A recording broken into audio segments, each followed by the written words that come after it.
અને સમાજ માટે ખૂબ સારી એવી વિચારસરણી રાખે છે અને સમાજને દરેક બાબતે જ્યાં પણ જરૂર પડે ત્યાં મદદરૂપ થાય છે એવા બિપિનભાઈ ગામેતી સાહેબ।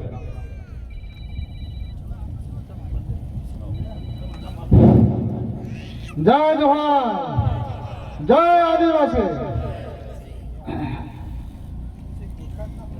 આજનો ભારત દેશનો જે પવિત્ર દિવસ કહેવાય એ 26મી જાન્યુઆરી।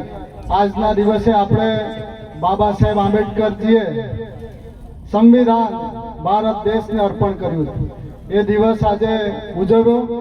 એ સાથે આપણે 1840માં તાત્યા મામા ભીલ જેમનો જન્મ થયો જે દિવસ પણ આજે 26મી જાન્યુઆરીએ આવે છે।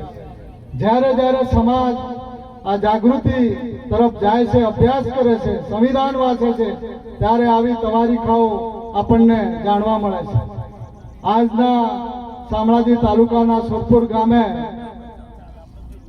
આજે સમાજની જે કામ કરનાર ટીમ છે, સમીરભાઈ ડામોર સાહેબની, રાહુલભાઈની, એ ટીમે આ 184માં જન્મદિવસ તાત્યા મામાની જે ઉજવણી કરવાની છે એ દિવસે અહીંયા આપણા આદિવાસી સમાજના જનનાયક અને ડેડિયાપાડાના ધારાસભ્ય સૈતરભાઈ વસાવાજી, બીજા એવા આપણા ગુજરાતના સૌ યુવાનો માટે અને યુવાનોના પ્રશ્ન માટે લડતા એવા યુવરાજસિંહ જાડેજાસિંહ બાપુ, પંચમહાલ અને દાહોદ જિલ્લામાં સૌ સમાજને જાગૃત કરતા એવા પ્રવીણભાઈ, દિલીપભાઈ, દેવી ડામોર સાહેબ, કેતનભાઈ, સૌ અહીંયા સમાજના અને અહીંયા મારી મહિલાઓ જે બહેનો છે આ સમાજ માટે જાગૃત કરવા માટે અહીંયા અને તાત્યા મામા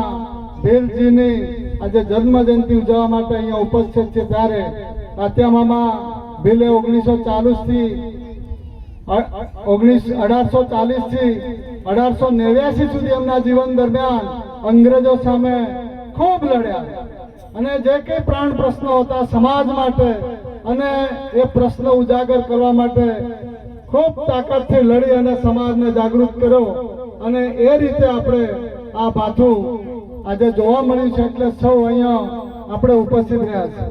આમ તો સમાજની ચડતી પડતી અને ખૂબ ગંભીર પરિસ્થિતિ હતી, એટલે હવે જાગૃતિ આવી છે પણ ખૂબ જાગૃતિ લાવવાની છે। બાબા સાહેબ આંબેડકર આપણે જે સંવિધાન આપ્યું એ સંવિધાન બાબા સાહેબે બનાવતા 2 વર્ષ 11 મહિના અને 18 દિવસ થયા હતા।